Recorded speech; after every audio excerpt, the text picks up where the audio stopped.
নিন্দুকদের বুকের জ্বালা, ম্যাচে নেই রেফারির ত্রুটি কোনো, আর দেবে না ধর্ম দোহাই, লজ্জায় সে মুখও লুকোনো।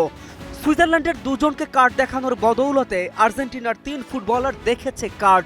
অন্যদিকে ফিফা প্রেসিডেন্ট নিজেই সুইজারল্যান্ডের নাগরিক। নিন্দুলোকের মন্দ কথার শেষ জায়গাটুকুও রাখল না দুষ্টু রেফারি। নির্ভুল ও শতভাগ নিরপেক্ষ চোখে লাগার মতো রেফারিং যেন অজুহাতও কেড়ে নিল একটা পক্ষের। এ যেন মরার ওপরে খরার ঘা। দুর্দান্ত ম্যাচে সুইজারল্যান্ডকে 3-1 গোলে উড়িয়ে দিয়ে সেমিফাইনালের টিকিট কাটে লিওনেল মেসির দল। টানা দ্বিতীয়বার সেমিতে ওঠায় ট্রফির স্বপ্ন আরও বেশি জোরালো হয়েছে।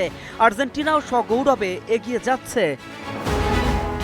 তবে নিন্দুলোকের মন্দ কথা, আর্জেন্টিনা নাকি রেফারির সহায়তায় টিকে আছে টুর্নামেন্টে, ফিফা নাকি তাদেরকে সহায়তা করছে।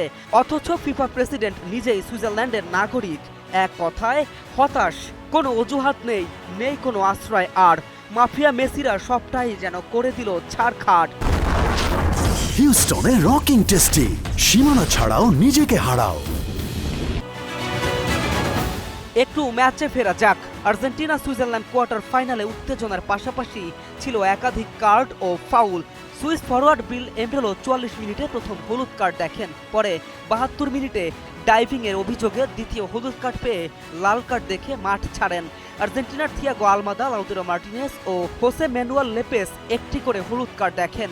ম্যাচে সুইজারল্যান্ডের বিপক্ষে 18টি এবং আর্জেন্টিনার বিপক্ষে 14টি ফাউল বাঁশি বাজান রেফারি। অথচ পুরো ম্যাচ জুড়েই আক্রমণাত্মক ফুটবল খেলেছে সুইজারল্যান্ড, যা অনেকের চোখেই পড়বে না। অবশ্য সবকিছু সবার চোখে পড়েও না।